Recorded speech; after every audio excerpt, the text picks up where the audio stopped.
Hello students, this is Swastika Sharma from Science Pedagogics, and today we will be discussing about absorption of food and its constituents. So as I told you in the very beginning that digestion is the process which converts complex food substances into the simpler absorbable forms. So yes, here we'll be seeing that how food components like proteins, carbohydrates, fats, nucleic acid, etc. are converted into simple absorbable forms. So let's start with the basic forms. पहले हम ये देखते हैं कि proteins, carbohydrates, fats and nucleic acid बने कैसे होते हैं and then it will be easier for us to know कि डाइजेस्ट होके एंड प्रोडक्ट क्या बनता है. So simplest form of protein is amino acid which converts into dipeptides and which multiplies to form proteins. Now we get proteins from grams, meat, etc. So now let's talk about carbohydrates. तो carbohydrates monosaccharides से बनके बने होते हैं. Monosaccharides के कुछ example है glucose, fructose, etc. Glucose is present in sugar. Fructose is fruit sugar. Fructose is almost present in every fruit. Okay, then monosaccharide polymerizes to form disaccharide. Polymerizes मतलब repeats itself. Disaccharide के example है maltose, lactose, sucrose. Sucrose गन्ने में present होता है.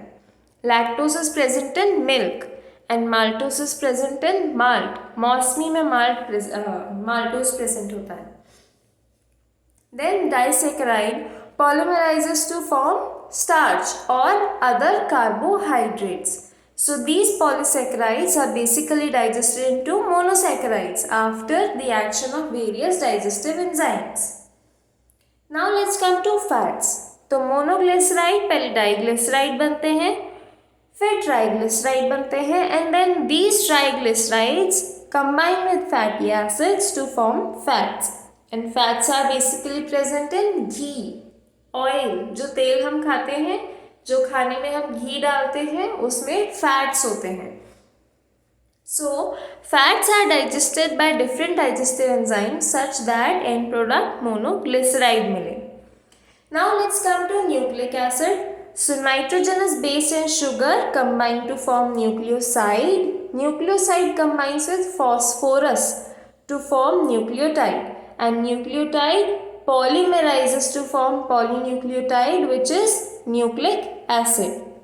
And nucleic acid is actually nothing but DNA and RNA. और DNA and RNA control करते हैं हमारे सेल को. We will be reading more about nucleic acid in the chapter biomolecules. So let's start with the physiology of digestion. Digestion starts in the oral cavity itself.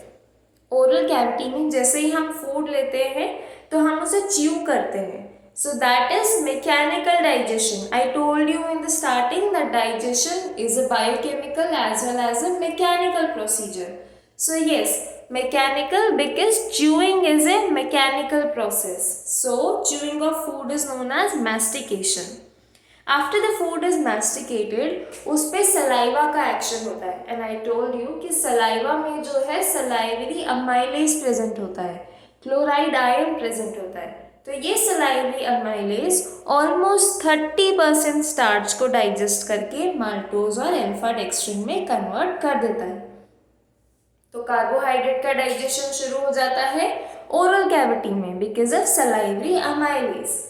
And इस salivary amylase या ptyalin जिसे कहते हैं उसको activate करने के लिए chloride ion की ज़रूरत होती है. I have written here chloride ion जो कि सलाइवा में प्रेजेंट होता है. ऑल्सो ऑलवेज रिमेंबर कि only 30% starch is digested in oral cavity. बाकी का स्टार्च जो है आगे इंटेस्टाइन में जाके डाइजेस्ट होगा. Now, as we know कि सलाइवा का pH slightly acidic होता है, it's 6.8. So here's a question which commonly comes. Tylen acts at slightly acidic pH, basic pH या neutral pH. So yes, it acts on slightly acidic pH. Because saliva का जो pH होता है वो slightly acidic होता है. After that, food goes from pharynx to esophagus. So esophagus में absolutely कोई digestive activity नहीं होती है. Esophagus से फिर फूड जाता है stomach में via cardiac sphincter. Okay, stomach में जाने के बाद स्टमक में मेजरली प्रोटीन्स और फैट का डाइजेशन होता है, और जो इन्फेंट्स होते हैं उसमें मिल्क प्रोटीन का डाइजेशन भी स्टमक में ही होता है. पर स्टमक में कार्बोहाइड्रेट्स का डाइजेशन नहीं होता है बिकॉज स्टमक में अमाइलेज एब्सेंट होता है. Okay, so let's see the digestion of proteins. मैंने बताया था कि स्टमक की म्यूकोसा में जो है कुछ सेल्स प्रेजेंट होते हैं जिन्हें हम कहते हैं ऑक्जेंटिक सेल्स या chief cells. So these oxyntic cells और चीफ सेल्स रिलीज HCl, और ये HCl पेप्सिनोजन को पेप्सिन में कन्वर्ट कर देता है. अब पेप्सिन है एक प्रोटियोलिटिक एंजाइम, मतलब प्रोटीन का लिसिस करने वाला. प्रोटियोलिटिक मतलब प्रोटीन का लिसिस, और ये क्या करेगा, प्रोटीन को डाइजेस्ट करेगा पेप्टोन्स और प्रोटीएस में. So yes, there is a statement of NCERT कि digestion of protein starts in stomach and not small intestine or oral cavity. Digestion of carbohydrate starts in oral cavity, but digestion of protein starts in stomach. Now let's see to the digestion of fat. Fat का digestion करने के लिए जो enzyme होता है वो होता है लाइपेज. फैट्स को लिपिड भी बोलते हैं, तो लिपिड को लाइस करने वाला लाइपेज, और फैट्स स्टमक में कन्वर्ट होते हैं ट्राइग्लिसराइड और डाइग्लिसराइड में. हाँ, ये एक फैक्ट है कि यहाँ पे बहुत कम अमाउंट में फैट्स जो है डाइजेस्ट होते हैं, but of course digestion of fat starts in stomach, और मेजर पोर्शन फैट का डाइजेस्ट होता है स्मॉल इंटेस्टाइन में. Apart from that, as I told you कि carbohydrates are not digested in stomach because amylase which is carbohydrate digesting enzyme is absent in stomach. उसके बाद हमने देखा कि स्टमक में HCl होती है, एंड वी नो कि HCl is highly corrosive.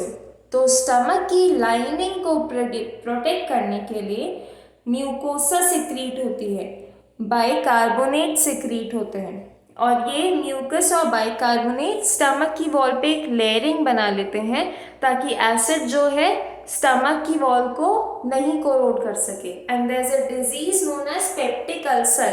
Peptic ulcer में क्या होता है, ये जो HCl सिक्रीटेड होती है ये खुद ही जो है स्टमक की वॉल को कोरोड करने लग जाती है. आफ्टर दैट छोटे बच्चों में एक और एंजाइम प्रोड्यूस होता है, दैट इज रेनिन. ये रेनिन किडनी से जो सिक्रीट होता है रेनिन उससे डिफरेंट है. This is RENIN, and that hormone of kidney is RENNIN. RENIN is an enzyme and RENNIN is an erythropoietic hormone.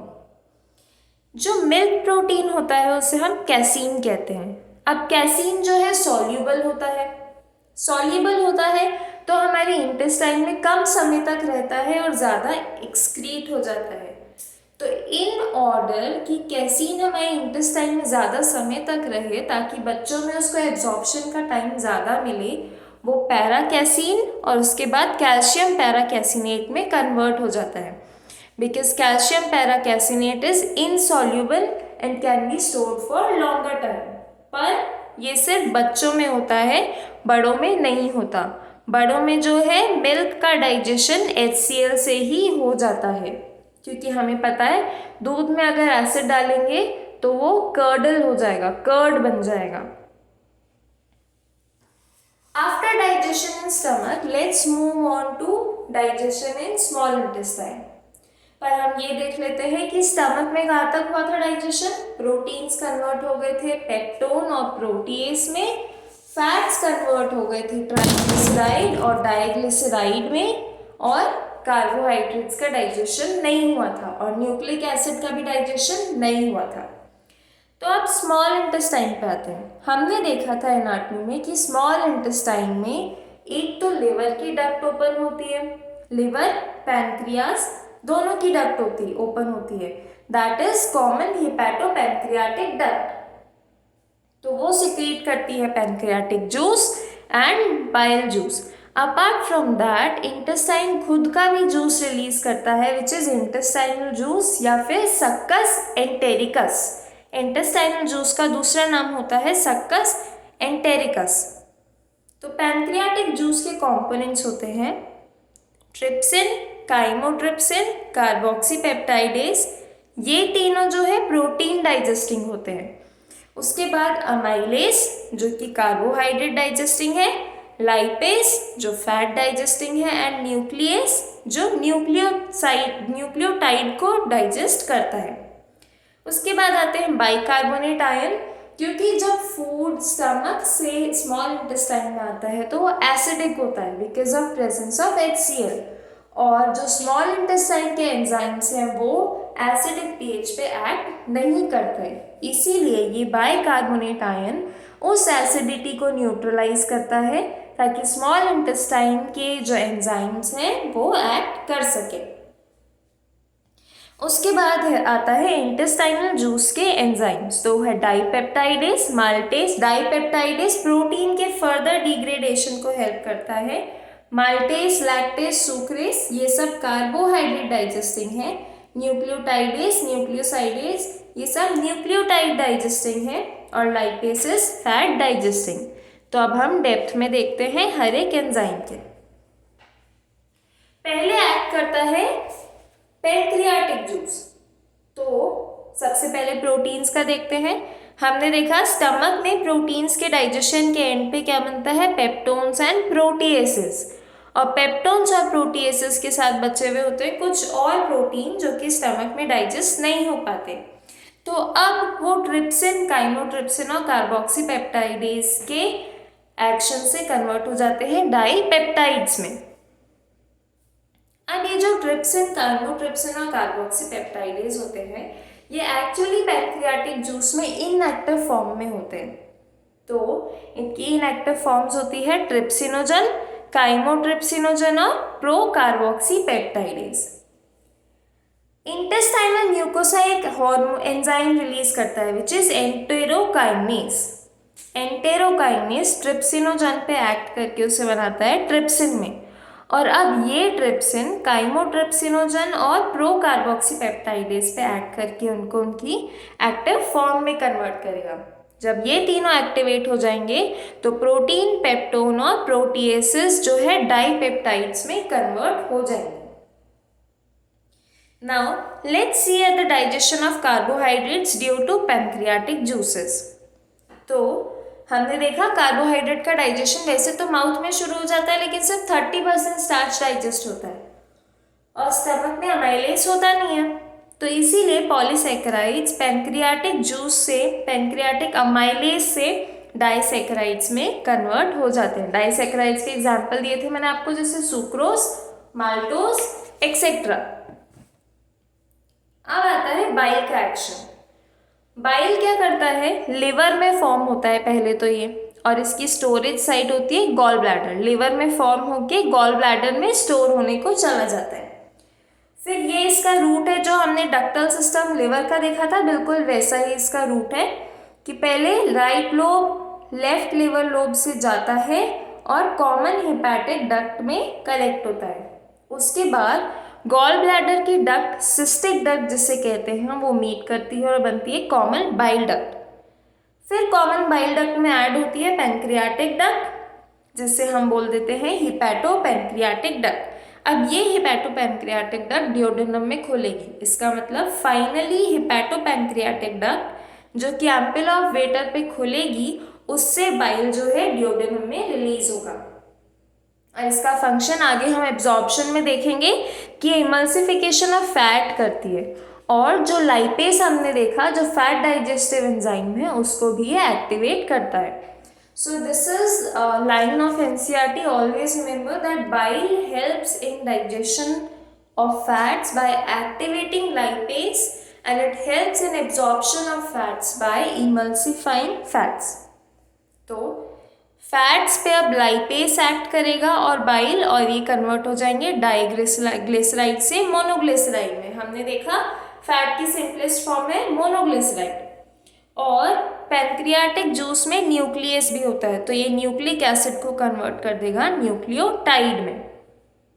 चलिए, ये तो पैंक्रियाटिक जूस का फंक्शन हो गया। अब है इंटेस्टाइनल जूस का काम।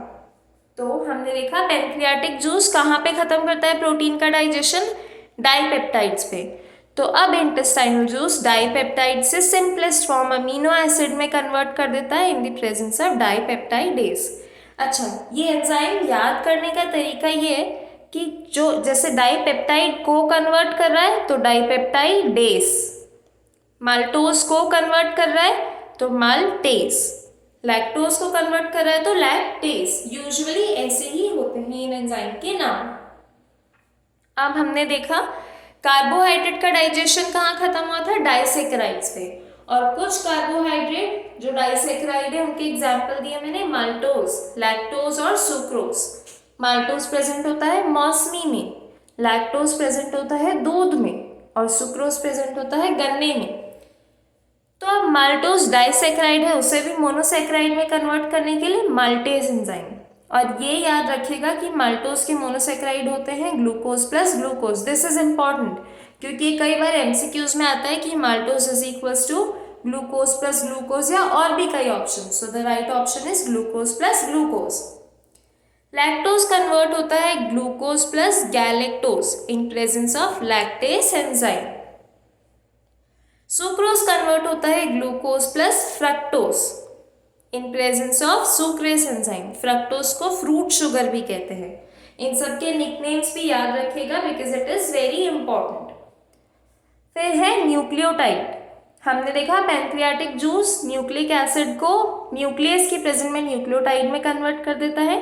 अब इंटेस्टाइनल जूस में न्यूक्लियोटाइड से न्यूक्लियोसाइड बन जाता है इन presence of enzyme nucleotidase. And nucleoside से शुगर प्लस नाइट्रोजनस बेसिस बन जाते हैं विच इज न्यूक्लियोसाइडेज। और ऐसे ही फैट्स जो कि डाई एंड मोनोग्लिसराइड में कन्वर्ट हो गए थे वो इंटेस्टाइनल लाइपेज से फैटी एसिड और ग्लिसरॉल में कन्वर्ट हो जाते हैं। तो देखिए, डाइजेशन का एंड प्रोडक्ट वही सिंपल प्रोडक्ट्स है, amino acid from protein, monosaccharide from carbohydrates, sugar and nitrogenous bases from nucleic acid, and fatty acid and glycerol from di and monoglycerides. So students, this was all for today. Also हमें ये समझना होगा कि intestine में जो है peristaltic movement होता है बिकॉज ऑफ मस्कुलरिस लेयर। और इंटेस्टाइन में कुछ ग्लैंड्स होते हैं, ब्रूनर्स ग्लैंड्स, जो कि एड करते हैं इंटेस्टाइनल वॉल की प्रोटेक्शन में।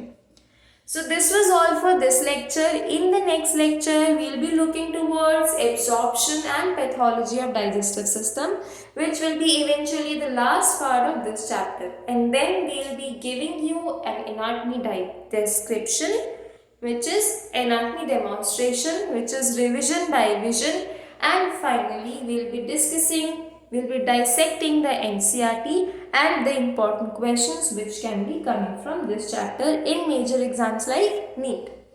So students, thank you. Like, subscribe and share if you found it knowledgeable.